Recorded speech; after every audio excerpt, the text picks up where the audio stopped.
Welcome to the Unqualified Scholar Podcast.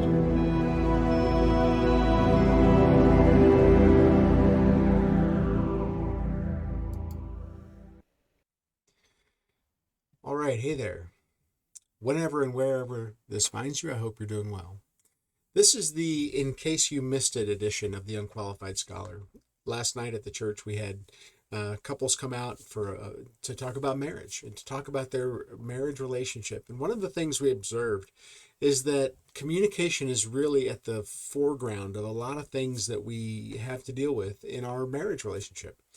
We have to talk about things that we like. We have to talk about things that we don't like. This is true in terms of household chores. This is true in terms of our intimate relationship. This is true about planning and thinking about things that are coming down the pike. You know, as we deal with things that are stressful, we realize that there are a lot of things that are either positive or negative in our lives that create stress. You could think about, having a baby. That's an exciting event, but it also creates the stress of becoming a parent. Grandkids are better, trust me. So as we think about, the things that cause stress, there are some tools that we can use to communicate more effectively about stress. One of the things I observed last night, as we sat down with this tool, it's the kind of thing that just helps people come to the table, sit down with one another, and have an open conversation about how they're doing in their relationship. Without the tool, we tend to not come together. We tend to not have the conversation. So the tool can be very helpful. And so let me just show you what this tool looks like because it's pretty straightforward. This is the personal stress profile. Now this is from Prepare and Enrich, which even if you're doing well in your marriage, I would suggest that you go through the Prepare Enrich tool. All you have to do is contact me, send me your email address, your spouse's email address. I'll get you set up. You can go and you can take the survey, and it'll spit out a report. And then we can just have a couple conversations about your report and how you're doing. It identifies things like strengths and weaknesses, things that you're doing well, things that you're doing poorly. I actually have several examples that I can just drop in here. This is a couple. This is called a conflicted couple type. And so you can see on this report, this is the report that it spits out, one page of it anyway, and you can see that this couple really has very low communication and conflict resolution skills. And so this couple really does need someone to sit down and help them as far as their conversation with each other, as far as moving their relationship in a positive direction, because they also have partner style and habits. They don't like the way that each other are in some ways, and the way that they do recreation. So here's another, as long as we're on this tear, let's just keep going. Here's a different couple where, they're doing pretty well in the bedroom, but they still need to work on some communication skills. They do, like 50 is good. So this is a 40 here. They do okay in their conflict resolution, but they have very different habits based on who they are. Here's a couple that, they're doing okay, but they could do better. That's called a conventional couple type. When you get to a couple that's a vitalized couple, you see this couple here, and I honestly have forgotten who this is. They do great at communication and conflict resolution, and that's fantastic. What they maybe need to work on is what they do together in leisure activities. Here's another vitalized couple. Here's another vitalized couple. But what you notice with this couple is that their spiritual beliefs are completely different. And so when they come to the point that they're going to have kids, how are they going to deal with how are they going to raise the kids? It's going to be an important question for them because it's going to have a religious component to it. So in this exercise, the personal stress profile, because your partner might have different stresses than you have. And so in this conversation tool, what it is you sit down together and you select up to 4 issues that are most stressful for each of you. So this is basically just a brainstorming exercise where you get, a piece of paper and you list out, kids. Kids are causing a lot of stress right now because of certain situations or what they have going on. And so kids are very stressful. Maybe it's finances, maybe it's money. It's tax season. Maybe you did, or maybe you owe some money, or maybe you're getting back a big return and you have a different opinion about how to spend that money, where that money should go, what that money should do. Maybe you're in school. My wife is in school right now. And so her school creates probably more stress for her than for me. But it also creates a demand on her time that we as a couple have to understand and talk about. And so when we think about these things, we list them out. It's just a brainstorming exercise. And then you come together as a couple and you start talking. And what you're talking about is what is most stressful of all the things that we've talked about. And just pick four. So you pick four things that are most stressful.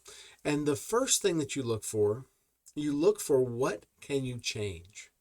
Some things in our lives are stressful and we can't change them. You can't not have kids, right? You can't not have a difficult relationship. Although you never know, that might be able to change if you're willing to have a conversation about it. So you decide and you look and you see, okay, what are we most able to change and what is the highest priority? As my wife and I talked about it, we talked about how there are a lot of unfinished projects around the house. I know whose fault that is. It's the guy who's talking to you right now instead of fixing a door. That's literally what I'm doing. And so how do we address that? How do we change that? Well, you decide what the highest priority is, and then you decide what your role is in fixing that problem. Now, there are some things that are very difficult to change. And so in the tool, there's just a different block that says, okay, what things are high priority that are very difficult to change? The phase of life that your kids are in, whether they're teenagers or preteens. I've heard so much about the new season of the popular video game that my grandson plays that I would pull my hair out if I had any hair. How do you plan to cope? Okay, so I'm going to have to go his direction. And so I realized that this is going to take some of my time. It's going to take some of my emotional energy to just listen, to play the game with him, to enjoy that he enjoys it. How do you plan to cope? Okay, I'm going to set aside some time to deal with my grandson because I love him. Now, there are other things that are lower priority. And low priority things often consume more time than they should. And so you may be able to change some things by spending less time on low priority issues.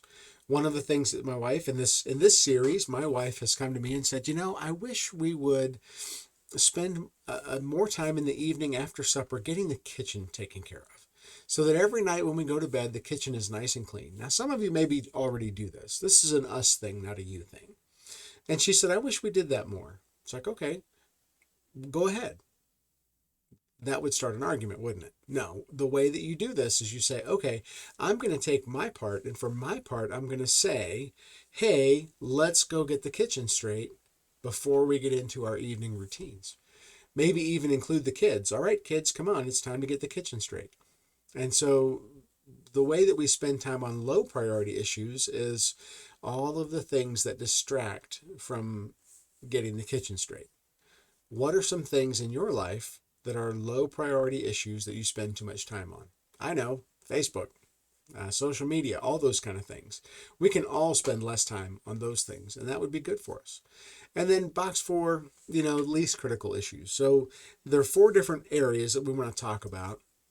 What are the high priority things that we are able to change?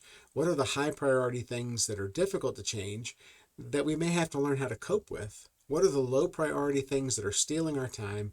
And then what are some issues that, maybe as we talk about it, as we realize it, it's not really that critical that we fix this problem. Okay, so we can deal with this. We can live with this. What I noticed last night as our couples were talking, because we did this in person, we sat down and we talked about it. What I noticed was this. Without the tool, the conversation didn't happen. That's really interesting to me. This is all like the couples that we had last night. Many of them had been married for years.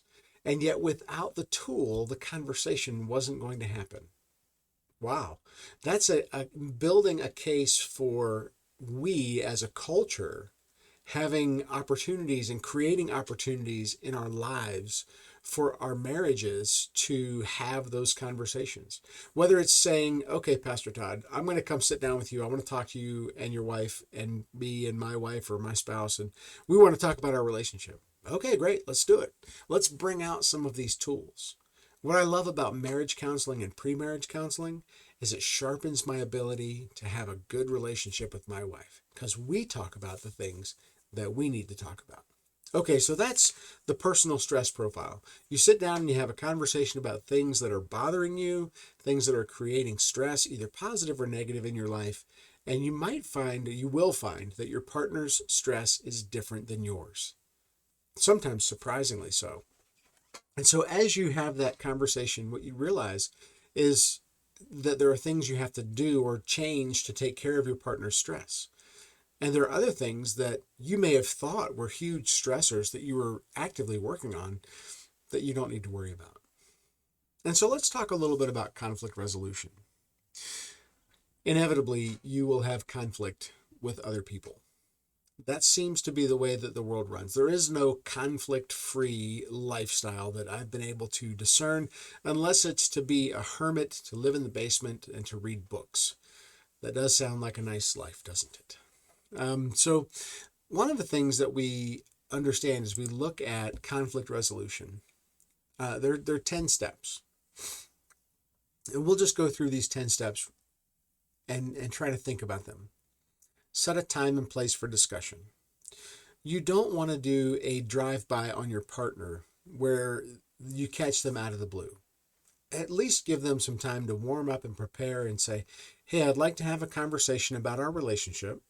And I don't want to have an argument, but I do want to have a conversation. So what's a good time and place where we're both relaxed and we can both sit down and identify the problem so that we can work on the problem and not just fight with each other? Okay, so we're going to set a time and place for the discussion. Okay, next Tuesday at 2 o'clock, we're going to sit down and we're going to hash things out. Okay, great. This gives your partner a little bit of time to understand that you love them, that this isn't, you don't hijack them, you don't walk in and start a fight. You set up a time where you can have a discussion. So when you sit down for the discussion, you say, hey, there's something that I want to talk about, and I want to define the problem. And the way that you define the problem is that you don't say, it's you. All right? You don't walk into a relationship and say, hey, we have a problem, it's you.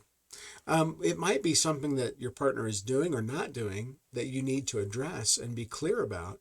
But defining the problem means it's you and your partner against the problem, not you and your partner against each other. So define the problem. List the ways you each contribute to the problem. I don't want to do the dishes. That's the way that I contribute to the problem of not getting the kitchen cleaned after dinner. I don't want to do it. I want to go sit down and play with my phone. I want to go, read about the news. I want to do something different than cleaning the kitchen. Just this past week, I made a trade where she put the kids to bed and I did the kitchen, which in my mind was a fair trade. So you define the problem and you list the ways that you contribute to the problem. And then after you've listed the ways you contribute, think about the ways you have come to this problem in the past. Okay, what are some past attempts to resolve the issue that were unsuccessful? And in doing that, what you might find is that you have to set an alarm on your Google phone, whatever, and the alarm is for an event. Clean the kitchen, or whatever it is. I missed taking the trash to the curb this week, and it's so frustrating because I actually have that alarm set. Okay, so how do I make sure that I don't fail to take the garbage to the curb again? It's that I remind myself through the day, or that I make a stronger alarm, or when I hear my alarm, instead of continuing to do whatever I'm doing, I get up immediately and I take the trash to the curb. Those kind of things are the kind of things that we should be doing in a lot of ways. So past attempts to resolve the issue that were not successful, that's step 4. Step 5 is brainstorm 10 possible solutions to the problem. And 10 solutions to a problem sounds like a big number, but think about it. What you're trying to do when you brainstorm is come up with as many options, even crazy, ridiculous options. Maybe I have to assign my grandson to take the trash out. Maybe my grandson becomes the reminder You know, when I say, hey, it's time to go to bed, his first response is almost always, can I stay up later? Maybe I can train him to say, hey, Papa, the kitchen's not clean yet. I can't go to bed without the kitchen being clean. Oh, maybe he'd be up for that. Maybe he'd be okay with staying up a little later to get the kitchen clean. I'm skeptical, but we're brainstorming here, right? So we're going to brainstorm 10 possible solutions. Now, after you've brainstormed, then you go back and discuss and evaluate each of these possible solutions. Now, here's where you're trying to be objective. You're not trying to, you really can't descend into the you never and you always. That's not going to help solve the problem. That's just going to make your marriage relationship worse because you're attacking your partner. You're not attacking the problem. And so make sure as you do this that you are focused on solving the problem. Agree on one solution to try. So step 7, agree on one solution to try. Agree how, step 8, how you will each will work towards this solution. Okay, so in the kitchen thing, I'm going to take responsibility for my part. Okay, with the trash thing, I'm going to take responsibility for my part. I'm going to find a creative solution to these problems so that we don't have the problems. And this way, you're allowing your partner to observe how you do, how you're doing at solving this problem. And that's the next thing. So step 7, agree on one solution to try. Step 8, agree how you will each work towards the solution. Step 9, set up another meeting to discuss your progress. Hey, let's talk in 2 weeks and see how we're doing. What's failing, what's succeeding. And reward each other for progress. When you notice that your partner is doing something that you like and that you want done, notice it. Say something. Hey, I noticed that you took the trash out for me this week. Thank you so much. I really appreciate that. Those words go a long way. Sometimes we take each other for granted. We have to make sure that we're expressing appreciation for our partner. Okay, so conflict resolution. How are you doing with that? By using the tool, and this is what's very interesting, by using the tool, even if it's like put it on your refrigerator, bring it out when you have these discussions and walk through the steps, step by step by step, so that when you get to that point, you're not frustrated, you're solving problems together. And that's really what your marriage is supposed to be. It's you and her facing a difficult world and solving problems together. Even if those problems are difficult or can't move, how will you cope and how will you support one another when you're dealing with those difficult problems? Hey, this is the Unqualified Scholar, and I hope you're doing great. This is the In Case You Missed It Marriage Edition. Last night we had a good time. If you find that you're in need of a tune-up, something more detailed, maybe you need someone to sit down with you and just talk about some of these tools and how to use them. We're here for that, and we'd be happy to talk to you about it. Have a great day, and God bless you.